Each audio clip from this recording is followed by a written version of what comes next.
everyone, this is Mr. Ambikesh and again I am back with a new topic that has been taken from grade 12 Meanings into Words Unit 6. Unit 6 को हामी already जुन assertive sentence को direct बाट indirect मा कसरी convert गर्ने त्यसको पुरै स्ट्रक्चर्स यो भन्दा अगाडिको भिडियोजमा मैले पढाइसकेको छु। जसले हेर्नु भएको छैन मैले तल यहाँ डिटेलमा जानु होला, लिंक मैले राखिदिएको छु, त्यो हेर्नु होला। त्यो हेरेपछि बल्ल यो बुझिन्छ है।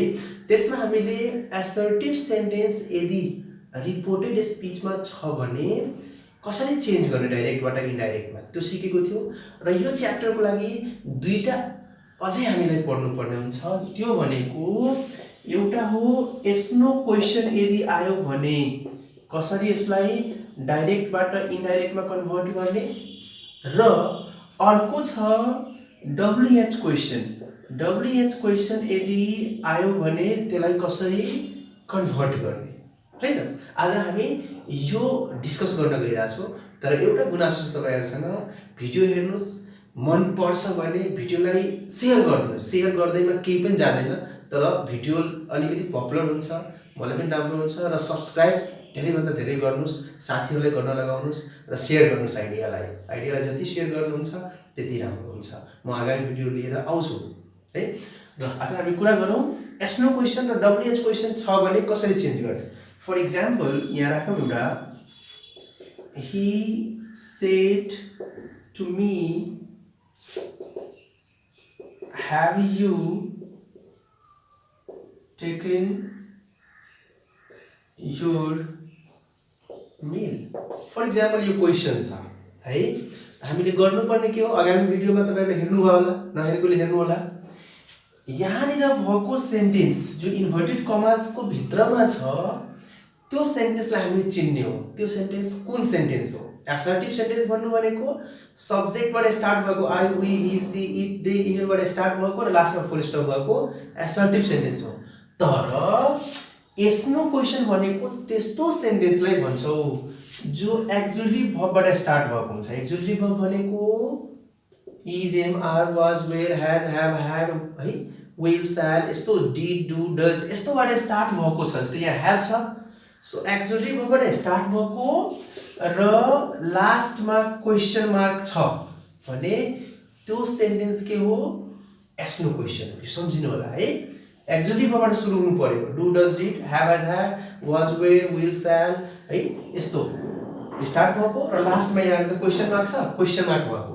यदि यस्तो सेन्टेन्स छ भने त्यसलाई हामी भन्छौँ एस्नो क्वेशन। यो यहाँ एस्नो क्वेशन भन्छौँ है। त्यो अब एस्नो क्वेशन यदि आयो भने यसलाई कसरी कन्भर्ट गर्ने, यसको लागि सजिलो तरिका सब्जेक्ट जस्ताको त्यस्तै रहन्छ, अब्जेक्ट जस्ताको त्यस्तै रहन्छ। र यहाँनिर भएको रिपोर्टिङ भर्ब जुन असर्टिभमा हामी केमा चेन्ज गरेको थियौ, टेल फर्ममा है। सेलाई टेल, सेजलाई टेल्स र सेड टुलाई टोल्डमा। तर यदि क्वेशन छ भने त क्वेशन भन्नुको मतलब के, तपाई सोध्नुहुन्छ कसैलाई, जान्न चाहनुहुन्छ, र त्यसको लागि सबभन्दा सजिलो छ आस्क्ड भर्ब युज गर्ने है त। सेड छ, आस्क्ड नि आयो, आस्क्ड लगाउनु होला। यो सम्झिनु होला। एक्जाममा तपाईले क्वेशन आउँदा त्यहाँ अलरेडी अप्सनमा आस्क दिएको हुन्छ, टोल्ड, आस्क यसरी दिएको हुन्छ है। टोल्ड और आस्क्ड यसरी दिएको छ भने बुझ्नु होला। असर्टिभ सेन्टेन्स भएको क्वेशनमा टोल्ड लगाउनु र एस्नो क्वेशन WH क्वेशन भएको सेन्टेन्समा आस्क लगाउनु है। अर्को कुरा यसमा फरक के हुन्छ असर्टिभ भन्दा, असर्टिभ सेन्टेन्समा यो हटाउँदा हामीले के लगाएको छौं, दैट। तर एस्नो क्वेशन छ भने हामी इन्भर्टेड कमा हटाउँदा यसको सट्टामा या त इफ युज गर्छौं या त वेदर युज गर्छौं। अब यसमा कन्फ्युज नहुनु होला, इफ लगाउनु या वेदर लगाउनु दुवै भनेको सेम कुरा। तपाईलाई जुन सजिलो लाग्छ त्यो लगाउनु होला। अब मानौ हामी इफ यहाँ राख्यौ, इफ भयो। सो यहाँसम्म त क्लियर छ, ही आस्क्ड मी इफ है त।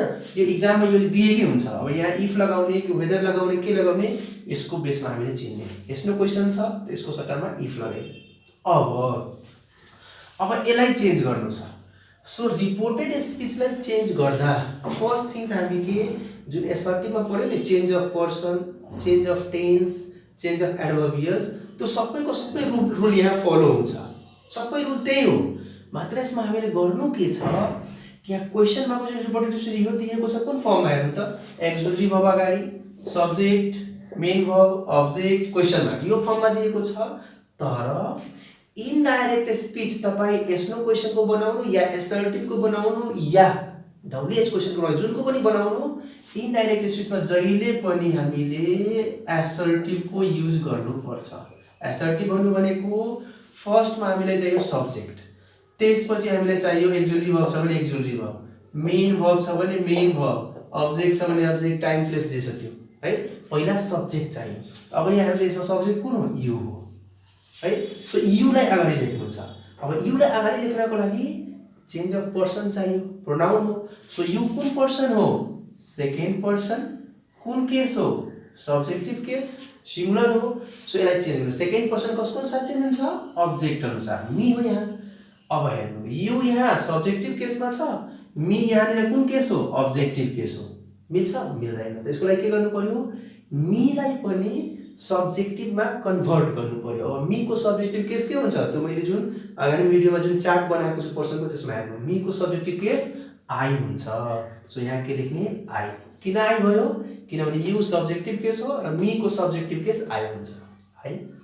अब त्यसपछि के चाहियो हामीलाई? टेन्स अनुसारको एक्जुलेटरी भर्ब, मेन भर्ब। अब यसमा हामीले एक्जुलेटरी भर्ब युज गरेको छ, ह्याभ युज गरेको छ। त सिम्पली यस्तै हामी के गर्नु? चेन्ज अफ टेन्समा ह्याज ह्याभलाई ह्याडमा चेन्ज गर्ने, बाँकी भर्बहरू जस्ताको त्यस्तै। सो ह्याभ छ भने यहाँ के भइहाल्छ? ह्याड। ठिक छ। अब बाँकी भर्ब राख्नु, टेकन छ यहाँ टेकन राख्नु। अब योर यहाँ फेरि के आयो? पर्सन आयो। सेकेन्ड पर्सन त हो, कुन केस हो यो? पोसेसिभ वान हो है। एडजेक्टिभ भन्छ P1। अब सेकेन्ड पर्सन कसको अनुसार हुन्छ? अब्जेक्ट अनुसार। अब्जेक्टमा भएको मी कुन केस हो? अब्जेक्टिभ। यहाँ हामीलाई चाहियो के हो? P1। सो मी को P1 के हुन्छ? पोसेसिभ वान के हुन्छ? चार्टमा हेर्नु होला के हुन्छ? माई हुन्छ है त। सो योर P1 थियो, सो मी को P1 माई है। अब त्यसपछि बाँकी राख्नु। अब यहाँनिर के गर्नु? अब हेर्नु, यहाँ त क्वेसन मार्क छ। त यहाँ क्वेसन मार्क किन थियो? किनभने यहाँ यो सेन्टेन्सको स्टार्टिङ एक्जुलेटरी भर्बबाट छ। तर अब त यो एउटा सेन्टेन्स बन्यो भने यहाँ स्टार्टिङ केबाट छ? सब्जेक्टबाट। सो यहाँ फुल स्टप राखिदिने है। तर मान्नु यहाँ हि नभएर कुनै एक्जुलेटरी भर्ब भएको भए के हुन्थ्यो? यहाँ पनि क्वेसन मार्क हुन्थ्यो। यसरी तपाईँ यस्तो क्वेसन बनाउनु है त।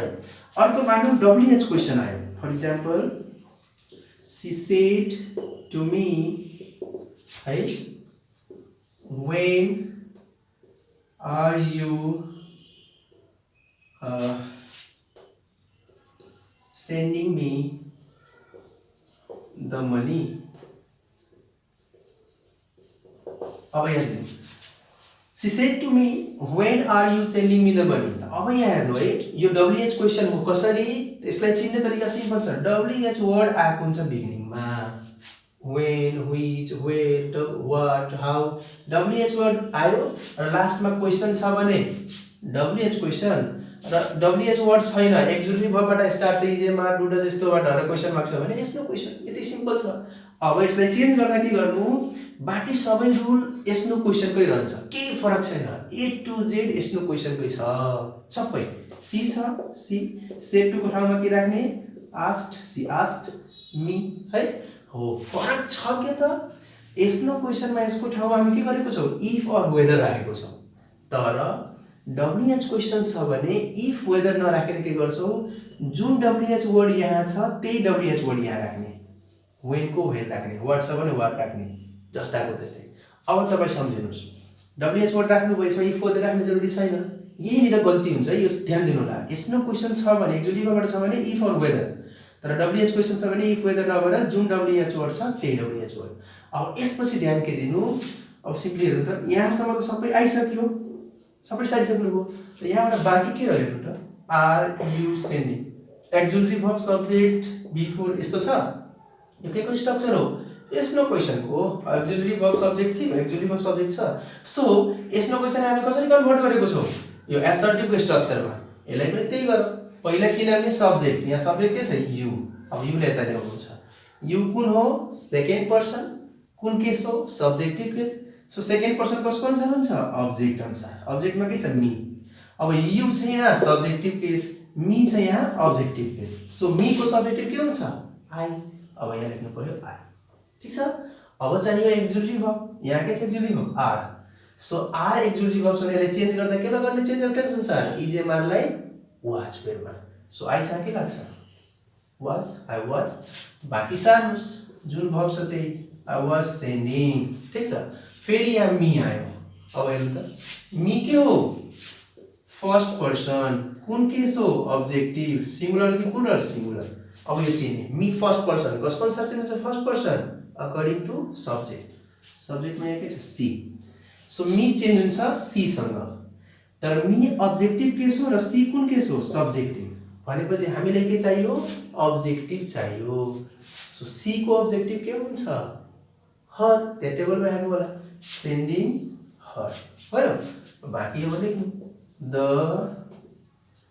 मनी है त she asked me when I was sending her the money अब लास्टमा हामी के राख्ने क्वेसन मार्क फुल स्टप त त्यसको लागि के हेर्नु होला यहाँ के छ सब्जेक्टबाट स्टार्ट छ फुल स्टप कुनै एक्जुटिभबाट स्टार्ट छ क्वेसन यति गर्नु होला एकदम सजिलो छ ओल्ड स्कुलबाट लिनुस् या बुक लिनुस् यो तपाईलाई 9.3 युनिटमा पनि काम लाग्छ युनिट 6 मा पनि काम लाग्छ है यो एसई पढ्ने 910 पढ्नेलाई पनि काम लाग्छ यो तपाईलाई माथिसम्म काम लाग्छ धेरै इम्पोर्टेन्ट च्याप्टर हो पढ्नुस् जसले पहिलाको भिडियो हेर्नु भएको छैन म फेरि पनि भन्छु डिटेलमा लिंक दिएको छ त्यो जबसम्म बुझ्नुहुन्न तबसम्म यो गर्न सक्नुहुन्न र भिडियोलाई प्लिज शेयर गर्न कन्जुसियाइ नगर्नुस् तपाई हेर्नुभयो बुझ्नुभयो शेयर गर्नुस् ताकि अरूले पनि हेर्छ है र सब्स्क्राइब गरेकोले ठीक छ नगरेकोले गर्नुस् र अरूले पनि गर्न लगाउनुस् म फेरि अर्को भिडियो लिएर आउने छु तबसम्मको लागि have a great day thank you